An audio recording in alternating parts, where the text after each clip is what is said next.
Again, say welcome everyone to the first weekly call for the new year. So happy New Year! If I've not spoken to you previously, hope you had a good break over the holiday period. Let's just briefly share my screen for a second, partly to test that that's all working. By way of an agenda today, in a moment, I'm going to be handing over to the OARC team to talk a little about the forthcoming DNS-OARC meeting and maybe a few other things as well. And then I'll just touch on some sort of recent headlines and other related topics. Remind you of some events that are coming up over the next few months, which there are a lot actually, certainly in February onwards, and then just also give you a quick reminder of some future topics we've got for this call over the next few weeks, and then time permitting, we'll take any other business from anyone else that wishes to as well. So I'll stop sharing. And so without further ado, delighted to say we've got two of the OARC team on the call, the two key people of the team, some would say. So many of you will know Denesh, who's on the call this week, but also you may not have met previously Phil Regnauld, who took over from Keith as president of the OARC organisation, 8 days ago, in fact, 1st of January of this year. So welcome, Phil, and also obviously welcome, Denesh. Basically, I'll hand over to you to sort of give us an update, well, perhaps a preview of the OARC meeting, plus anything else that you wish to talk about. Phil, you may wish to say a few words as well by way of introduction, but anything else that between you want to cover. All right.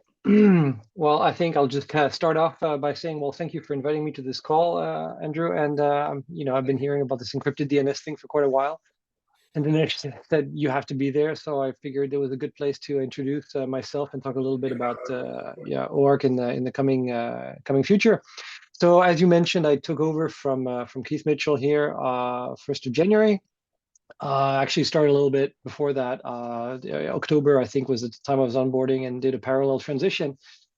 And my background there's a few people I know on this call for certain. My background is I've been working as a freelancer and independent network consultant and DNS person for quite a number of years now. I guess quarter of a century is pretty much like it, and doing a lot of work with the Network Startup Resource Center, nsrc.org. I think there's no need to mention their work. I think they've if you've done any kind of work on the DNS trainings or operation or engineering assistance with a lot of CCTLDs in the past 15, 20 years, well, the NSRC's name comes up. So I've been doing a lot of DNS stuff there. And then recently been looking at a change of activities, more commitment, more time spent on something for the community. And the DNS-OARC position came up.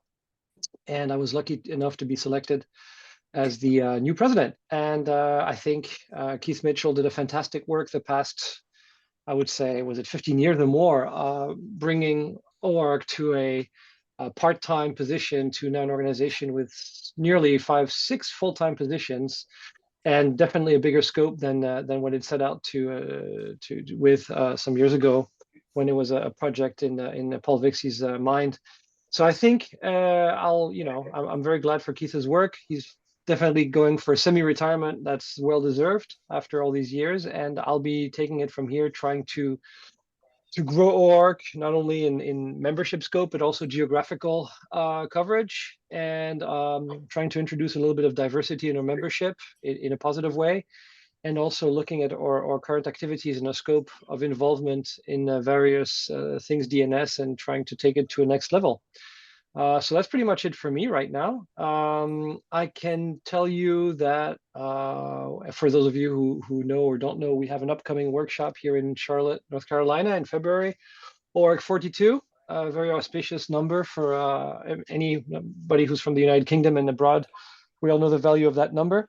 So that'll be a chance for some of you to meet me face to face if you haven't, and hang out, have a chat, and talk a little bit about DNS-OARC and things DNS in general. But just happy to be here today, and thank you for letting me introduce myself. So I think it's over to Denesh at this point. Yeah. So I'd like to welcome Phil to the community as well. Phil and I have been working together for quite a few months now, and we've been looking at how to evolve OARC beyond what it currently does, at the same time as making things we currently do better. So we may be even be thinking about some changes to our workshops or the way that we do events. So keep your eyes peeled for this one. In terms of OARC 42, of course, is DNS the answer or is 42 the answer? Who knows? But I think you'd like our branding if you look at our website, the OARC 42 website.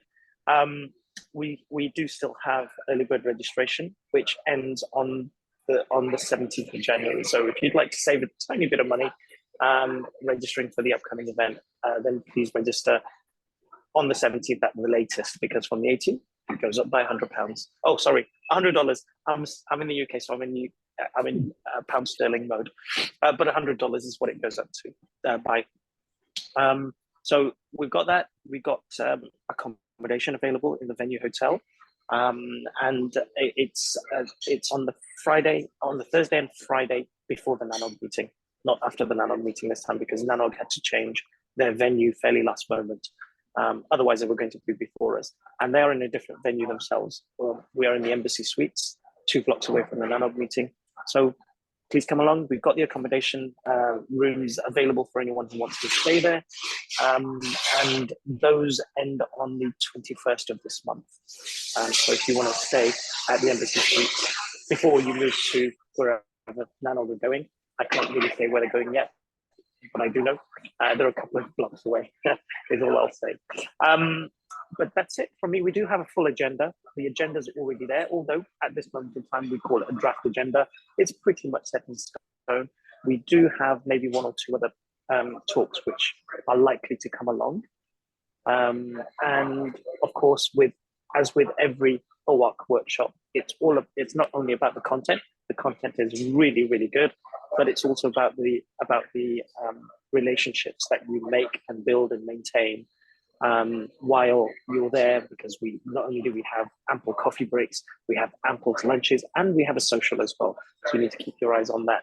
So if you want to come and build relationships and meet everyone, and actually, for a lot of you, it will be the first time you'll be meeting Phil and talk to him about his ideas on how to evolve OARC, which I'm happy to say myself and the staff are behind his ideas. We've been having a lot of to and fro on this, and it's been really good that he's been consulting all of us on our ideas as well. But please do come along. Look forward to seeing you there. The other thing is, just one final thing is, even though the agenda's quite full, we do have space during one of the sessions. We have 4 sessions per day, and during one of the sessions on day 2, we have space for lightning talks. And the call for lightning talks will be opening soon, later this month. And the lightning talks are only 5 minutes, maximum 10 minutes long, and they will be chosen during those 2 days sometime. And you will find out. So you've got to have your the call for presentations for those will be opening soon. Put in your submissions. The PC will then look at those on the 8th of February for you to present on the 9th. So that's it really from me. Any questions?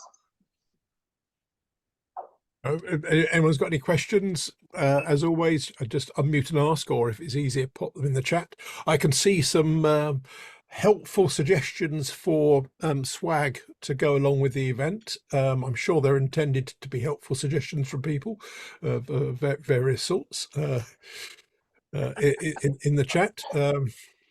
Although you may need to be a fan of the books to fully understand. Actually, I think towels is a towel is a very good suggestion. That's all I'm saying. So, David, thank you for that. I think that's a very good suggestion. But well, if you'd like one, please register and come along. I should say, by the way, and it may be unique to my browser, because Denesh and I were chatting just before we started the call. On my browser, which is Edge, and I've got some sort of various sort of blockers running. Bizarrely, completely randomly, the link to register as a non-OARC member is absent from the page. No idea why that should be. Whereas from what Denesh just told me, it's definitely is there. So if for whatever reason you can't find the link and you're not an OARC member and want to register to attend, it's on Eventbrite. So you can just search for OARC on Eventbrite and you can register anyway as a non-member. That way, if your browser is not performing correctly, as mine isn't. Yes, thank you for that. And also, if there are any issues at all in terms of registering or anything to do with the meeting, then please email meeting@dns-oarc.net. Yeah. And I think it's meant to be a toasty 7 degrees in Charlotte in early February. Well, it's nearly -1 here in Milton Keynes, where I am. So wear your bikini then, Denesh, when you go along. Definitely. Definitely. So just any other questions? Aside from suggestions for merchandising, does anyone have any other sort of questions or comments on the meeting for Denesh and for Phil? Not seeing any hands raised. I'm not seeing anything in the chat at the moment. So we'll assume not. In which case, yeah, it'd be great to see people in the flesh for the first time this calendar year in Charlotte. I think my flight gets in on the Tuesday to give a day to adjust. So Tuesday evening, so I got Wednesday before the event. I was assuming it's going to be sort of nano overlap, but never mind. I guess we'll all be looking forward with great interest to find out what the social event is this time round. Likewise, actually. Fantastic. Some things are done a little bit later than organising the actual event itself. So hopefully, yes. pick up on Phil's comment in the chat, not an evening reading Vogon poetry, for example. Yeah. But Andrew, thank you for the opportunity for allowing us to talk about OARC 42. Actually, and introduce Phil. Yeah, yeah, good to meet you, for Phil, at least virtually, and I look forward to seeing you in a couple of weeks' time or so in person. Okay, well, unless there are other questions, I think I'll have to leave the call so I can head further back home. I'm on my way home at the moment from Blackpool, of all places. So I'll be back on the road then.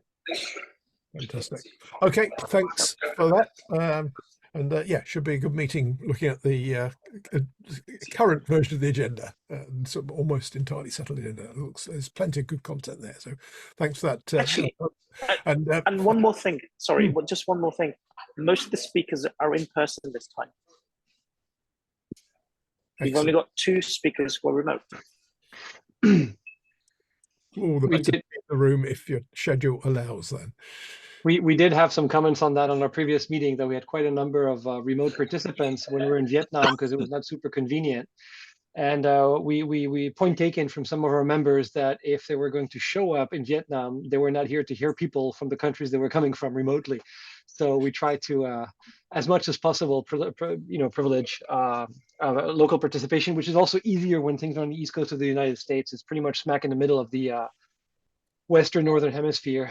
And yeah, but we can't always promise that we'll be this accessible in all of our events. We're also trying to move things around a little bit to give an opportunity for other participants to discover what OARC is about, because it's really about the physical meeting. Even if we really succeeded in doing a really good hybrid event over the last few years, I think there's really a lot of value in meeting face-to-face, which is kind of hard to explain to people who don't work with the internet. Why is it that internet people need to meet so often? But that's for another topic. Yeah. Well, actually, on that point, just one more thing. Sorry, I mean, this this is ad lib, isn't it? We are actually, OARC is actually going to be running a community day at the Apricot meeting in February. So I know we're here to talk about OARC 42, but anyone who's going to Apricot as well, you're more than welcome to come to our community day, which is 26th of February.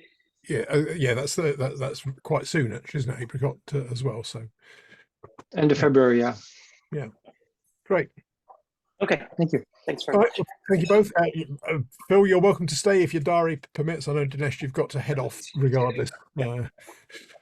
I'll hang around a bit at least to find out until family kidnaps me for dinner. Fantastic. Brilliant. Thank Right. you. Well, let's move on then. So thank you both for that. I'll go back to sharing my screen at this point. So those of you on the mailing list would have received the weekly headlines email this morning, and it may have been the holiday period, but there was plenty happening in the world in the meantime, of which I've just sort of pulled out a few here. As always, I'm not going to talk through all of these. They're in the weekly email, and also you'll find the links together with links to the recording after this call as well. So you can access these and go through any that catch your eye at your own leisure. But as I sort of trailed just before the call started, I saw AWS announced support for Doe on the Amazon Route 53 resolver. I think within the last week. I can't remember exactly when it was. So you got encrypted DNS support. I don't know if they supported DOT previously on Route 53, but it supports Doe now in any case. So that's interesting development to see that. Also, you'll see an article on the DNS-4 EU project, which Roxana, who's on this call occasionally, has published.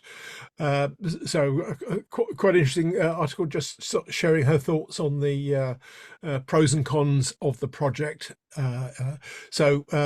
When I sort of go on to what we got planned call-wise over the next few weeks, you'll see that Wellbone will be joining us shortly to talk about the implementation of DNS4EU, and then the week after, Roxana is going to join us to then share her sort of a presentation based on this paper.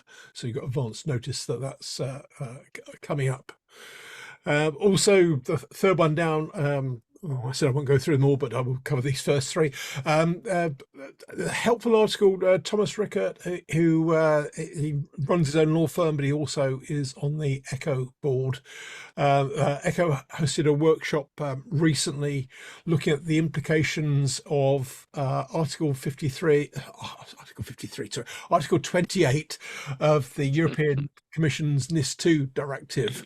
The implications of that for the DNS industry. So I haven't seen much coverage of the impact of NIS2 on the DNS industry, so I was quite pleased to see that. So those of you who provide services within the European Union specifically, that's well worth a look if you're not already fully up to speed on the impact of NIS2. Bear in mind that the directive comes into force in October of this year. So you've got roughly 10 months to check for compliance if you do provide relevant services within the European Union. So it's quite timely that Echo had that workshop. I don't think there was, probably one other thing I just mentioned actually, which is from the sort of list on here.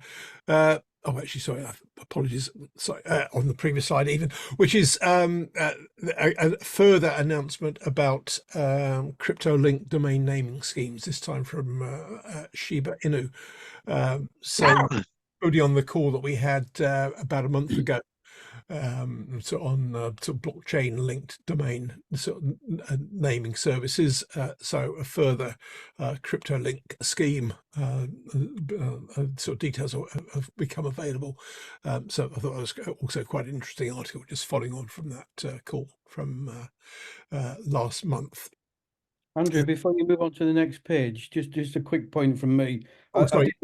I I did mention at the start of the call that I knew very little about Amazon's enabling of Go on the resolver things, and I don't. But if anybody does want to know anything more, I'm happy to act as a conduit to find the information out, because I know the right people to speak to. I just don't know a great deal about it. But yes, if anybody wants to know anything more, just drop me a message. Oh, fantastic! Thank you for that, Brett. That's really helpful. So I'm sure you have a few people reaching out to you post call in that case. Okay, and I think that was it. Other than just bottom one there, our signpost. If you have a quite few minutes, there's a really interesting article I thought on the RIPE sort of blog site, which was just a write up of the sort of history of one of the sort of root server clusters.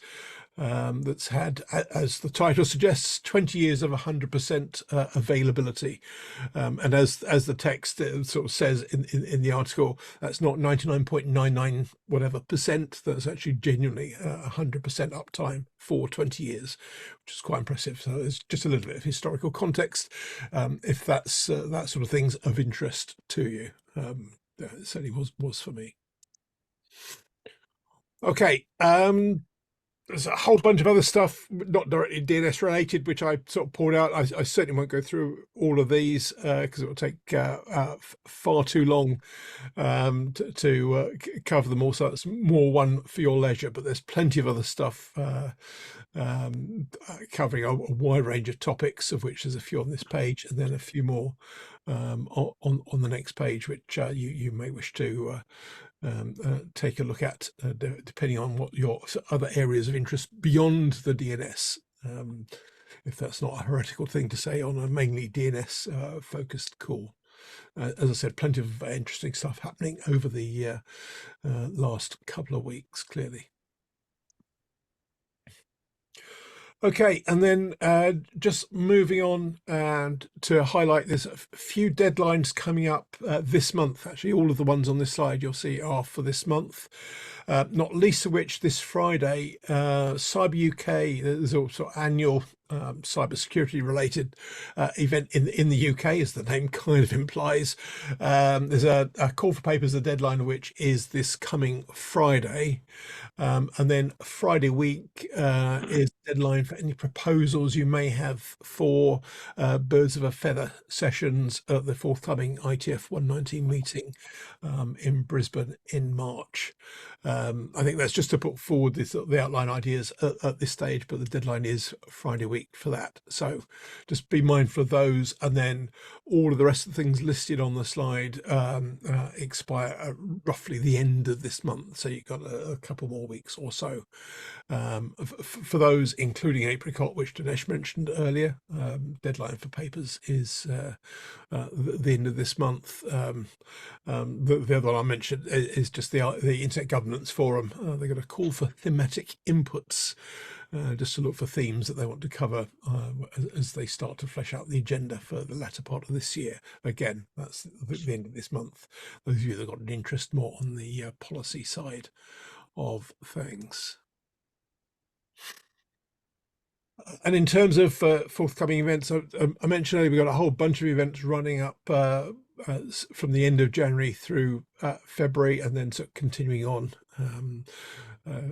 over the next sort of 3-4 months or so. We've obviously talked about OARC, which is the beginning of February, but as you can see, there's a whole bunch of other things.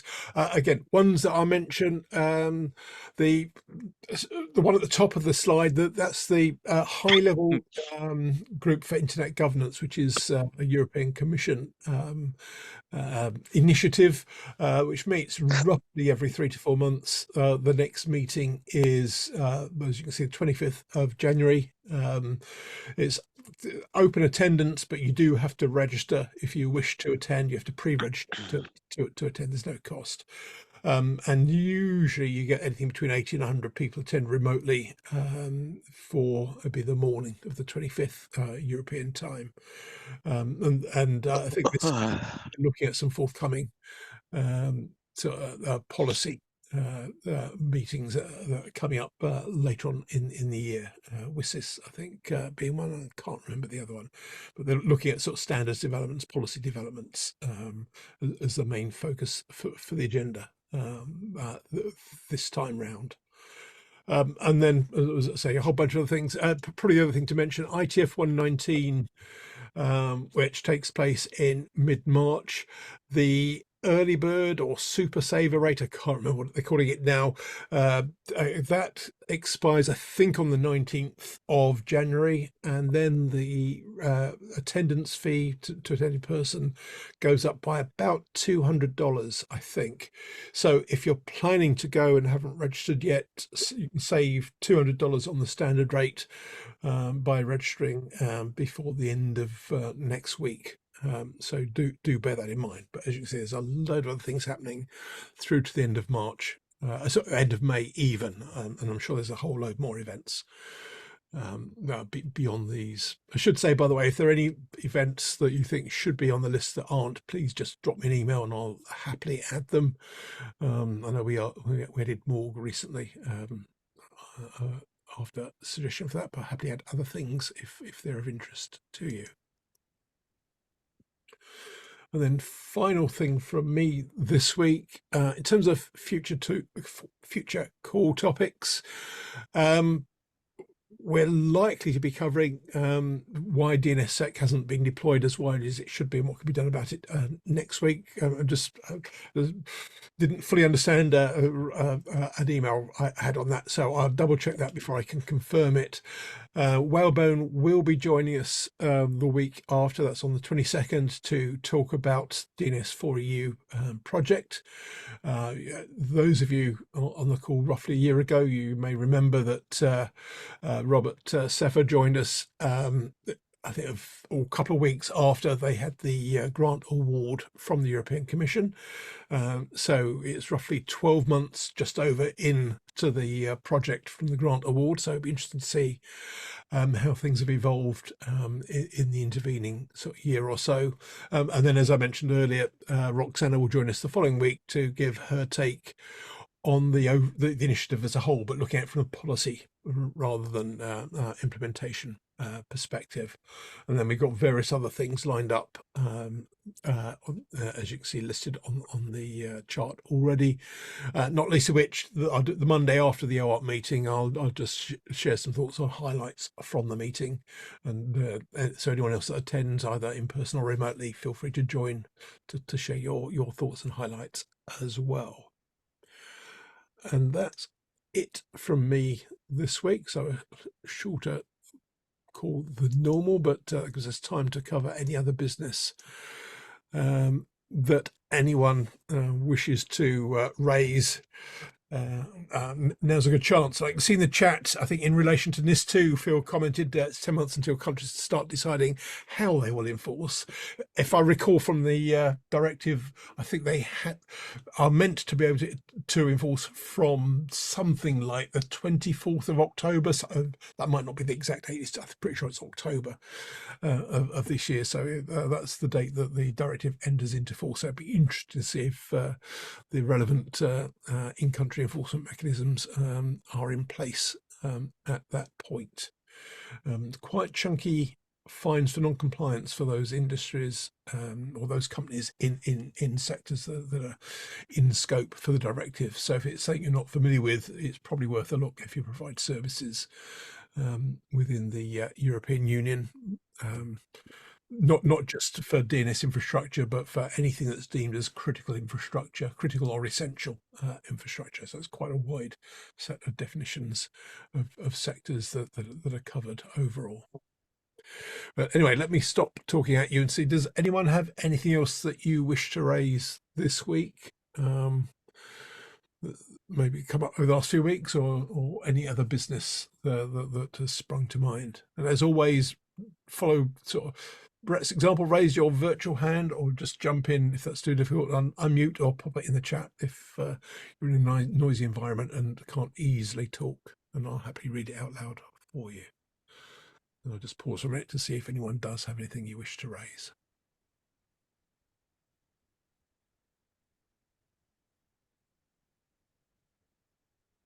Doesn't look like anyone's typing. I'm not seeing any hands raised just now.